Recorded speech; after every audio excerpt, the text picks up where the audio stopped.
Welcome back to the LPR Trading Group YouTube channel. I've got another video for you guys here today. Now this video is going to be in a slightly different format. I've got a PowerPoint presentation here. It's only a few slides. It's not going to be super long, but it is about defining yourself as a trader. So let's get started here. So we've got four sections. Section number one is your time allotments. What sort of time are you willing to spend on the chart and studying? Number two is your personality and trade types. What sort of person are you? Are you a patient person? Are you more passive? Are you type A?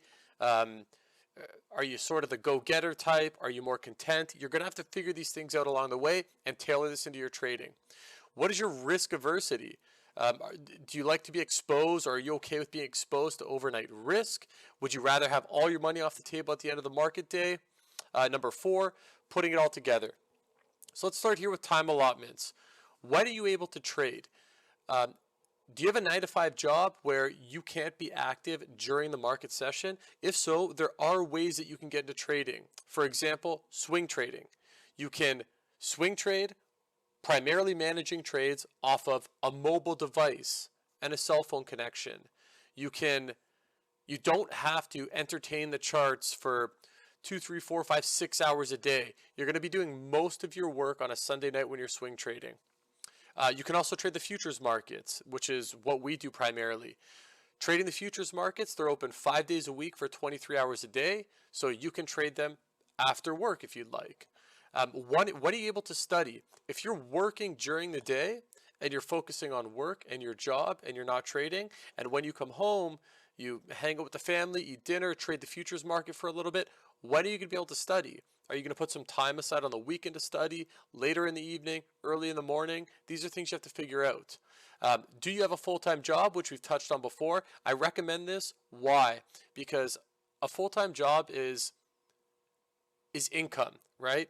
You're going to work and you're getting paid. So if you are taking some losses learning trading, you still have this supplementary income or this work income that you can rely on to pay your bills, feed yourself, feed your family, etc.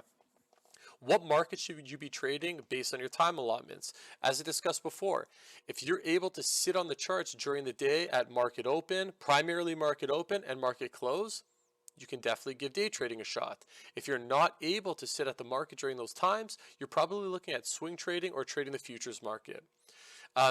Weekly activity level in the markets or studying. This is your participation in the markets in order to learn, as well as studying in order to progress every week, every month as a trader.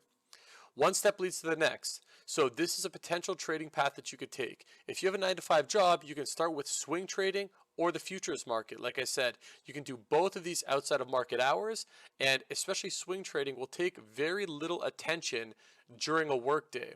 Most of your work when you're swing trading is done on a Sunday night. You're planning, setting alerts for potential trade triggers, profit targets, stop losses, etc. And you'd be getting an alert on your mobile device or on a computer if you were on one, and you can manage those orders that way. You can then graduate this into trading futures, which you could trade in the evenings and not hold positions, but just day trade or evening trade futures. Then if you'd like, you could graduate this into day trading. And then what happens for most people is when you're day trading and you're making money day trading, you take a portion of those profits and you go all the way back to square one and you start reinvesting in swing trading to have some more passive income off the swing trade side. Personality and trade types. So I look at people in two different ways. You've got this like super fast action person. They don't have any patience. They're super excited, super aggressive. And then you have a more patient, content person. Okay. So the fast action person, maybe they're momentum seeking, which is more like day trading. They don't want to be exposed to overnight risk. They want to be in and out on the same day. Again, day trading. They have maybe 1 to 2 hours of trading they can do during the day, and they want to make something happen within that time period, which you can. They want to be right out on their trades, and they don't want to hold these super long trend trades. They want to get in, here's my risk. When I get to target, I'm out. I don't care what happens after that. The more content, passive people or patient type traders, they typically have longer hold times. They're more patient with trades. They're holding over days, weeks, or even months. They have less time to hyper-focus the charts, so they typically revert to swing trading. They do a lot of Sunday night planning and minimal attention to the charts during the week. Sure, you're still going to look at your charts during the week, but it could be in the evening. It could be a quick look here and there throughout the day, but you're not hyper-focusing anything. You know what your plan is. You're waiting for your alerts, and you're waiting for those to trigger. Alerts will notify you of potential trades, targets, or stops, and it's definitely more mobile friendly. There's platforms now, they offer unbelievable mobile platforms for swing trading. I would never, ever, ever execute a day trade on a mobile platform, but I have done it, and I would still do it if I was swing trading. So risk aversity. You have to ask yourself, what is my risk tolerance, okay? What is my risk tolerance? How frequently can I take a loser? The thing is, when you're day trading, sometimes you're putting on 2, 3, 4, 5, 6 trades a day. Now, number one, if you don't know what you're doing, those could be losing trades or strings of losing trades. So what happens with day trading is you can compound your losses a lot faster. Whereas if you were swing trading and you were holding a position for 2 or 3 weeks, it would take you 12 to 15, maybe 18 weeks to get your 6 losers. Whereas day trading, you can really compound those quickly because you're taking so many losers in such a short amount of time. On the flip side, if you're a profitable trader, by win-loss numbers, you can compound your winners really fast day trading as well. That's not to say that day traders can make more money than swing traders. In my opinion, swing traders can actually make more money than day traders. They have positions that they hold out for longer periods of time and let the market do what it has to do in order for their trades to get to target. Can you keep your composure day in and day out while day trading? If you have a bad day, you're coming to the market the next day knowing you had a bad day yesterday. If you're the type of person that is going to carry something over like that into the next day, you're probably going to get slaughtered in the market, and you should probably slow things down by swing trading. On the swing trading side, can you sleep with overnight positions, essentially expose risks? Now, I don't recommend you hold through earnings seasons or anything like that, but there is news that can hit in after-hour sessions, and they can start moving the market or the stock that you're in. And depending on what broker you're trading with, you might not be able to get out of that position in an after-hours or pre-market session. So you could be inside of a stock, news hits, it starts tanking pre-market. You might not be able to bail until the market open or 30 minutes, an hour before the market open. So can you deal with that as a swing trader? 6, systematic approach and planning. Your winners and losers will compound, like I said, much faster when you're day trading. In terms of winners and losers, we're not talking dollar amount here. Surviving the market is a key to success. The longer you survive, the more you learn. So if you're looking for survivability, swing trading might be the best approach to start, okay? You can definitely start with day trading. I'm not pushing away from that, but if you have a 9 to 5 and you want to be able to survive in the market, pick your approach here. This is what this whole PowerPoint slide is about. Now putting it all together, what do we have to do? You have to define who you are as a person and tailor your trading to your best qualities. Do not try and rebuild yourself as a person to fit what you want to be as a trader. Now, what happens here is people see traders posting P&Ls and all this jazz, and you say, okay, I want to do what that guy does because he makes $10,000 a day or $1,000 a day or $500 a day. And you try and make yourself him in order, or her, in order to do what they do. This is a recipe for disaster. Listen, assess yourself as a person, figure out what type of person you are, what are your best personality traits, and what are your worst personality traits.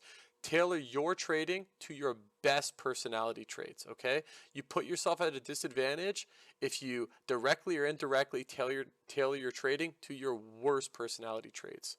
Choose an approach: swing trading, day trading, investing. You can even do intraday swing trading or intraday trend trading. Choose a niche within that approach: momentum trading, pullback trading, earning swings, breakouts, breakdowns. So within the category of swing trading, day trading, investing, there are subcategories that you can trade. Not all day traders trade the same thing. Some day traders are trading reversals. Some day traders are trading with the trends. Some day traders are trading range breaks. You have to figure out at this point what you can see the best on the chart, what fits your personality the best, and run with that. Do not have shiny object syndrome. There are millions of traders in the world who make money in millions of different ways. They found their niche. You don't have to rebuild or reinvent the wheel. You just have to find a niche that's working for you and tailor it to work for yourself.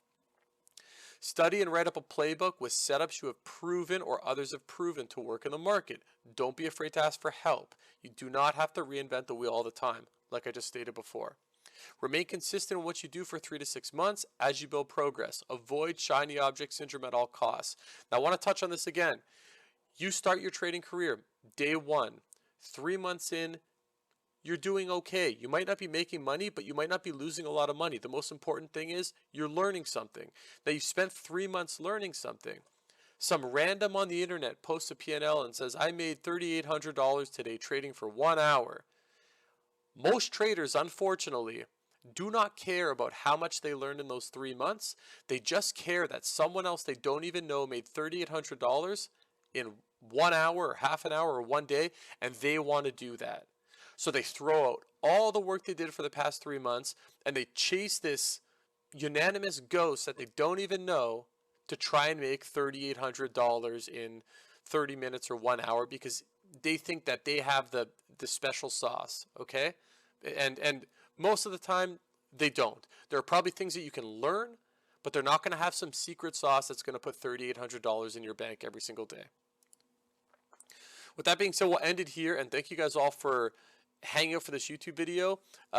Just remember, if someone else can do it, so can you. Put your head down and work hard. Let your success speak for itself. You guys can contact me at Furlano@lprtrading.com or lprtradinggroup.com if you have any questions, or leave a comment down in the comment section below. Like, subscribe. We'll be back with some more videos, and I hope you all learned something. Take care.